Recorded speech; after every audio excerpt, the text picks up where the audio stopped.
Good morning and welcome to my study. We've been doing a message in a minute over the last after the last year or so. And what we're going to try to do at this particular time is we're going to try and do one live. This is the first time that I've done this, feeling a little bit more anxious. Normally I do them in one take, but there's always the idea if it goes desperately wrong, I can just say, let's start again.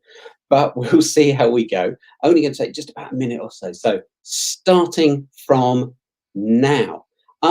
Over the weekend, we were reading on our radio show from John 10, verses 1 to 10. And in this particular passage, Jesus tells a parable at the beginning, and he tells a parable about the sheep and the sheep knowing the master's voice. And it's the thing that he says that my sheep will know my voice. And the idea is that the shepherd would go in, and this particular time they would call, and the sheep would know the voice of their shepherd. And we thought a little bit about how is it that we know the master's voice? How do we know God's voice? How do, when we hear things, how do we know whether this is something of God or if it's something from me? And we thought about a number of sort of things that we could do. First of all, is what we're hearing contrary to what we see in the life of Jesus? Because if that's the case, then that's not of God. If it's contrary to the teachings of Jesus, is it when we really sit down and pray about it? Is there that sense that God is affirming it?